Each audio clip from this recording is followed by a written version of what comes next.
BJP का operation lotus एक बार फिर से फेल हो गया। चंपई सोरेन ने नया ऐलान कर दिया है। मोदी और शाह को पीछे हटना पड़ा है। मैं बात कर रहा हूं झारखंड की, उस झारखंड की जहां पर चुनाव होने हैं और चुनाव से पहले बीजेपी यहां पर ऑपरेशन लोटस के जरिए नया एकनाथ शिंदे तलाश कर रही थी और उसके जरिए सरकार को गिराना चाहती थी, अपनी सरकार बनाना चाहती थी। लेकिन ये सब कुछ धरा का धरा रह गया, ऑपरेशन लोटस भी धरा रह गया। और चंपई सोरेन जो कि बड़े चाव से दिल्ली गए थे, जो चंपई सोरेन मीडिया से कह रहे थे कि अब ऐसा होगा, अब ऐसा होगा, बाद में एक लंबी चौड़ी पोस्ट लिखी कि मेरा अपमान किया गया, मेरा ये किया गया। लेकिन अब वही चंपई सोरेन अपने आप को ठगा हुआ सा महसूस कर रहे हैं, या फिर यूं कहें कि बीजेपी ने अपने हाथ पीछे खींच लिए। बीजेपी को लगा इसमें हाथ डालने से हाथ जलने के अलावा और कुछ नहीं हासिल होने वाला है। चंपई सोरेन ने अब कहा है कि वो अपनी नई पार्टी बनाएंगे। रास्ते में अगर नए दोस्त मिलते हैं तो फिर उसके बाद में आगे सोचा जाएगा। लेकिन इसके पीछे की क्रोनोलॉजी क्या है, पर्दे के पीछे का खेल क्या है, वो मैं आपको बताऊंगा। और उसके साथ साथ ये कोई पहली बार नहीं हुआ था। हेमंत सोरेन 4 बार मोदी शाह के इस ऑपरेशन लोटस को धता बता चुके हैं, इस ऑपरेशन लोटस की हवा निकाल चुके हैं, लेकिन बीजेपी बाज नहीं आती। फिर भी मोदी शाह बाज नहीं आते। और जिस तरीके से ऑपरेशन लोटस यहां पर चलाने की तैयारी हो रही थी, वो एकदम फुस हो गया। और अब चंपई सोरेन जब दिल्ली से लौट करके आए हैं तो चंपई सोरेन ने ऐसी गजब बात कही है कि आप हंसे बगैर नहीं रह पाएंगे। चंपई सोरेन ने कहा कि मैं तो दिल्ली गया था, मेरा चश्मा टूट गया था, उस चश्मे को दिखाने के लिए, नया चश्मा बनवाने के लिए गया था, चश्मा ठीक करवाने के लिए गया था। भाई गजब चश्मा है। और वाकई जो है वो ऐसा चश्मा किसी को ना दे कि उसको चश्मा बनवाने के लिए झारखंड से और दिल्ली दौड़ना पड़े। एक बार जरा उनका बयान मैं आपको सुनवाता हूं, फिर उसके बाद में उन्होंने जो नया ऐलान किया है पार्टी बनाने का, उस पर भी बात करेंगे। चंपई सोरेन ने कहा कि हमने पोस्ट करके आपको दिल का दर्द बता दिया था, वहीं तक आप लोग रहिए, बाकी सब लोग जानते हैं। रिपोर्टर ने फिर सवाल किया कि आप दिल्ली गए थे।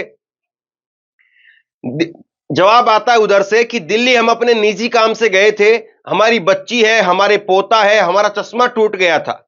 पोते ने कहा कि दादू आइए हम चश्मा बनवा देंगे, बेटी की शादी हुई है इसलिए चले गए, लेकिन जो भावना है उस पर हम कायम है, जो पोस्ट किया था। रिपोर्टर कहता है कि आगे की रणनीति क्या रहेगी, तो उन्होंने कहा कि जो पोस्ट किया है उसे ही आप देखिए। और पोस्ट उन्होंने बहुत लंबा चौड़ा किया था। पोस्ट के बारे में थोड़ी देर में बात करते हैं, लेकिन जरा चश्मा टूट गया इस बात को आप उनके मुंह से एक बार जरूर सुनिए। हमने जो पोस्ट करके अपना दिल का दर्द हमने आप लोग को बता दिया है ना। ये भी वहीं तक आप लोग रहिए, थोड़ा बाकी सब आप लोग है ना। जी आपने दिल्ली गए थे, उसमें दिल्ली आप निजी कब से किया? हमारा बच्ची है, हमारा पोता है, उसका चश्मा उसका टूट गया था, तो बोला दादू आइए ना, हमको थोड़ा बना दीजिए, है ना। हमारा बेटी भी है, इसलिए लड्डू को बेटा को लेके हम चल गए। हमारा चलो दादू दादू बोल रहा है, बड़ा वाला बाबूलाल का बेटा, तो चल गया, एक दिन रुका जाके। लेकिन वो जो भावना है उसमें हम कायम है, जो पोस्ट किया जाए। आगे की रणनीति क्या रहेगी सर? आपने 3 बार कहा था राजनीतिक हमने जी सर, हम जो उसमें जो पोस्ट हमने किया है ये उसी में आप लोग चलिए। Thank you. तो चंपई सोरेन गजब बात कर रहे हैं। चंपई सोरेन कह रहे हैं कि चश्मा बनवाने के लिए दिल्ली गए थे। इस बात को कोई यकीन नहीं कर पाएगा और सबको पता है कि अब बहाना भी चंपई सोरेन को कोई अच्छा सा नहीं बताया गया। उनके साथ के लोग कम से कम उनको अच्छा से एक बहाना तो देते, लेकिन चंपई सोरेन अपने पोस्ट का जिक्र कर रहे हैं कि उन्होंने सोशल मीडिया पर लंबी चौड़ी पोस्ट रखी। क्या था उस पोस्ट में? उस पोस्ट में उन्होंने बताया था कि उनका काफी अपमान किया गया, अपमानजनक व्यवहार के बाद में मजबूरी में उन्होंने ये विकल्प उठाया है, दूसरा विकल्प तलाश किया है। उनसे विधायक दल की बैठक में इस्तीफा मांगा गया। उन्होंने सत्ता और कुर्सी का लोभ न करते हुए सीएम पद से इस्तीफा दे दिया। चंपई सोरेन ने कहा कि उस दौरान वो अपने आंसुओं को नहीं रोक पाए थे, लेकिन उन्हें तो बस कुर्सी से मतलब था, उन्हें विधायक दल की बैठक का एजेंडा भी नहीं बताया गया। कुल मिलाकर के इन्होंने हेमंत सोरेन के सिर पर ठीकरा फोड़ने का काम किया कि भैया मैं मुख्यमंत्री था, विधायक दल की बैठक बुलाई गई, मुझे बताया भी नहीं, मुझे जबरन इस्तीफा ले लिया। तमाम बातें इन्होंने अपनी पोस्ट में की। लेकिन अब यह है कि ऐलान कर रहे हैं। अब इनकी तरफ से ऐलान किया गया है कि नई पार्टी बनाएंगे। झारखंड के पूर्व सीएम चंपई सोरेन नई पार्टी बनाएंगे। कहा कि रास्ते में कोई मिला तो दोस्ती करेंगे, हफ्ते भर में सब साफ हो जाएगा। अब इसके पीछे की क्रोनोलॉजी मैं आपको समझाता हूं। पीछे की क्रोनोलॉजी क्या है और कैसे जो है चंपई सोरेन यहां पर नई पार्टी बनाने की बात कर रहे हैं। दरअसल क्या हुआ, यह बात मैंने तब भी कही थी आपको। चंपई सोरेन जब दिल्ली गए थे, तब दिल्ली गए तो बहुत सारे लोगों ने इस बात को लिखा कि चंपई सोरेन में कुछ जान नहीं है। वो अपने क्षेत्र में ठीक है, अपनी 2-4 सीटें जीत लेंगे तो बहुत बड़ी बात है, लेकिन उसकी वजह से बीजेपी का पूरा जनाधार जो झारखंड में जो भी कुछ है वो डेंट हो जाएगा। आप इनको साथ मत लीजिए, आप इनकी पहले धार खत्म कीजिए, आप इनको इस्तेमाल कीजिए और ये बाहर रह करके हेमंत सोरेन का ज्यादा नुकसान कर सकते हैं। ये आपको जितवा नहीं सकते हैं, लेकिन हेमंत सोरेन का नुकसान कर दें। और इसीलिए बीजेपी अब इस रणनीति पर काम कर रही है कि चंपई सोरेन को बाहर रखा जाए, बाहर रख करके देखा जाए कि चंपई सोरेन नई पार्टी बना करके कितना इनका हेमंत सोरेन का नुकसान कर पाते हैं। और हेमंत सोरेन जो है, अगर लगेगा कि ज्यादा नुकसान कर रहे हैं और अपने साथ ला करके ज्यादा जो है वो इनसे फल लिया जा सकता है, तो साथ में ले आएंगे। कौन सी बड़ी बात है, वो तो घर की बात एक तरह से। और अगर लगेगा कि नहीं बाहर रह करके ज्यादा अच्छा काम कर रहे हैं, तो बाहर रख लिया जाएगा। एक बार अगर अंदर आ जाते तो फिर बाहर जाने का रास्ता बंद हो जाता। लेकिन अभी बाहर हैं तो बाहर रख करके वहीं पर जिस पोजीशन पर अभी चंपई सोरेन है, वहीं पर अभी उनको बैट बॉल दिया जाएगा कि यहीं पर अभी खेल करके दिखाइए, यहां से आप कितनी बाउंड्री निकाल पाते हैं। अगर आप यहां पर अच्छी बाउंड्री निकाल पाएंगे तो यहीं पर आपको खिलाएंगे, और अगर आप यहां पर अच्छी बाउंड्री नहीं निकाल पाए तो फिर आपको दूसरे छोर से खिलाएंगे। कुल मिलाकर के ये जो है वो रणनीति है बीजेपी। वरना अब चंपई सोरेन और बीजेपी के बीच में बहुत कुछ बचा नहीं है।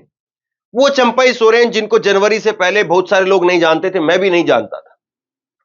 चंपई सोरेन ट्रांसपोर्ट मिनिस्टर थे हेमंत सोरेन की सरकार में। हेमंत सोरेन जब जेल के अंदर गए तो अपनी पत्नी को सीएम नहीं बनाया, बल्कि इनको सीएम बनाया। और अब देखिए इन्होंने क्या किया। दूसरी एक बड़ी बात जो है वो हेमंत सोरेन पर जो लागू नहीं होती है, वो ये है कि हेमंत सोरेन कोई थके हुए, हारे हुए या उम्र में जो है वो बुढ़ापे की श्रेणी में नहीं है। हेमंत सोरेन जवान भी हैं, चंपई सोरेन से तो बहुत ज्यादा जवान है। दूसरा जो खुद जेल से आए हैं, 5 महीने की जेल उन्होंने काटी, और 5 महीने की जेल काटी तो उसमें भी कोई भी प्रूफ, कोई भी सबूत वो ईडी पेश नहीं कर पाई। उल्टा जब कोर्ट ने इनको जमानत दी तो कोर्ट की जमानत एक तरीके से जीत का आधार बनी चंपई सोरेन की। तो आप देखिए कि चंपई सोरेन वो एक ऐसे जो है वो नेता के तौर पर अब दिखे कि आपने एक जीते हुए और एक मजबूत नेता को धोखा देने का काम किया है। चंपई सोरेन को लेकर के जो लोगों के अंदर मैसेज गया वो ये गया कि आप तो धोखा दे रहे हैं, और आपने झारखंड के मुख्यमंत्री हेमंत सोरेन को धोखा दिया, उनको धोखा दिया जिन्होंने आपको कुर्सी दी, और उन्होंने आपने उनको धोखा दिया। और ये पहली बार नहीं हुआ है। भास्कर की एक्सक्लूसिव स्टोरी देखिए, इसमें भास्कर ने बताया कि चौथी बार झारखंड में फेल हुआ है ऑपरेशन लोटस। हेमंत पहले से ही पता चल गया था, सीक्रेट प्लान चंपई की जगह विधायकों को भरोसे में लिया गया। हेमंत सोरेन समझ चुके थे बीजेपी के प्लान को, ऐसा बीजेपी पहले भी कर चुकी है। लेकिन इस बार हेमंत सोरेन ने यह किया कि जो विधायक चंपई सोरेन के साथ में थे, बताया जा रहा था 6 विधायक इनके साथ में, गोदी मीडिया ने बताया 14 विधायक इनके साथ में है, लेकिन एक विधायक भी साथ में नहीं मिला, क्योंकि हेमंत सोरेन ने पहले ही पूरी फील्डिंग लगा दी और जो विधायक इनके साथ में थे उनको ही वापस ले लिया। अब एक विधायक है जो इनके साथ में थे, उनका बयान मैं आपको दिखाता हूं। ये आप बयान देखिए, इनका नाम है रामदास सोरेन। रामदास सोरेन है जो कि इनके साथ में थे। इन्होंने कहा उससे चंपई सोरेन से वापसी आने के बाद कि शिबू सोरेन हमारे राजनीतिक मसीहा हैं, जेएमएम हमारा घर है, हम कहीं नहीं जा रहे हैं। हेमंत बाबू ने हम लोगों से मुलाकात की है और निर्देश दिया है कि विधानसभा चुनाव में जी जान से जुट जाएं, क्योंकि बहुत बड़ा वक्त बचा है, बहुत थोड़ा वक्त जो है वो समय बचा है। रामदास सोरेन पूर्वी सिंहभूमि जिले के जेएमएम जिला के अध्यक्ष भी हैं। रामदास ने इस बात से इनकार किया कि चंपई ने हेमंत सोरेन के खिलाफ विद्रोह करने के लिए उन लोगों को उकसाया था। हम झारखंड मुक्ति मोर्चा में हैं, अगर चंपई दादा पार्टी में है तो हम उनके साथ में हैं, जो भी पार्टी में होगा हम उनके साथ में। तो ये विधायकों ने सीधे तौर पर दूर से ही टाटा बाय बाय नमस्ते कर दिया कि हम आपके साथ में नहीं जा रहे हैं। कुल मिलाकर के ये बात। अब जरा ये देखिए, आपके सामने नतीजा है 2019 के लोकसभा चुनाव, 2019 के विधानसभा चुनाव का नतीजा और 2014 के विधानसभा चुनाव का नतीजा। 2019 में जेएमएम को 30 सीटें आई हैं, जबकि 2014 में सिर्फ 19 सीटें मिल पाई थी। बीजेपी को 2019 में पिछले चुनाव में 25 सीटें आई, जबकि 2014 के अंदर इनको 37 सीटें आई थी। नुकसान हुआ जबरदस्त तरीके से, 12 सीटों का नुकसान हो गया। कांग्रेस को 2019 में 16 सीटें आई, पिछली बार 2014 के अंदर 6 सीटें आई थी, 10 सीट का फायदा हुआ। और अब तो राहुल गांधी की यात्रा भी झारखंड से होकर के निकली, वहां पर भी एक अलग जो है वो क्लेवर दिखेगा। तो ये जो गणित है ये बताता है कि बीजेपी अपने बेस्ट से और कम पर आई है, और बीजेपी यहां पर गठबंधन के सिवाय कुछ नहीं है। और बीजेपी ने पहले भी पैंतरा फेंका था हेमंत सोरेन के लिए कि 50-50 की सरकार बना लेते हैं, यानी 2.5 साल हम सीएम 2.5 साल तुम सीएम। लेकिन कांग्रेस ने वहां पर हेमंत सोरेन को फ्री हैंड दे रखा है। कांग्रेस हेमंत सोरेन को कह रही कि आपको जैसे करना है वैसे आप कीजिए, हम आपको कहीं पर रोकने टोकने वाले नहीं हैं। तो बात खत्म हो जाती है। आप क्यों दूसरी पार्टी में जाएंगे, दूसरे खेमे में जाएंगे जहां पर आपको 2.5 साल मुख्यमंत्री बनना पड़े। एक पार्टी आपको जो 5 साल के लिए मुख्यमंत्री बना रही है। तो कुल मिलाकर के यह है कि बीजेपी जो क्रोनोलॉजी यहां पर स्थापित करना चाह रही थी, जो बीजेपी ने कर्नाटका में किया, जो बीजेपी ने मध्य प्रदेश में किया, जो बीजेपी राजस्थान में करना चाहती थी लेकिन सफल नहीं हो पाई, लेकिन चुनाव में कहीं ना कहीं बीजेपी सफल हो गई। अब वही चीज बीजेपी दोहराना चाहती थी झारखंड के अंदर, लेकिन झारखंड में बीजेपी औंधे मुंह गिरी। और अब चंपई सोरेन निकल पड़े हैं अपनी नई पार्टी बनाने पर। लेकिन नई पार्टी, मुझे लगता है कि अगर बीजेपी को लगेगा कि हेमंत सोरेन का कुछ ज्यादा नुकसान कर रहे हैं, तो अपने साथ लेने में बीजेपी कभी कोई जो है वो हिचक नहीं करेगी। और हो सकता है कि ये दोनों गठबंधन करके चुनाव लड़े साथ में। बहरहाल आप लोग बताइए कि चंपई सोरेन ने क्या हेमंत सोरेन को धोखा दे करके या उनसे पार्टी से अलग होकर के क्या उनका नुकसान कर पाएंगे? क्या बीजेपी झारखंड में सत्ता में आ पाएगी, हेमंत सोरेन को सत्ता से बाहर कर पाएगी? सवाल ये है। आप क्या सोचते हैं नीचे कमेंट बॉक्स में लिख करके जरूर बताइए। इस वीडियो को शेयर कीजिए, लोगों तक पहुंचाइए, और इसी तरह की तमाम खबरों के लिए ऑनलाइन न्यूज इंडिया को सब्सक्राइब कीजिए। आपका बहुत बहुत धन्यवाद।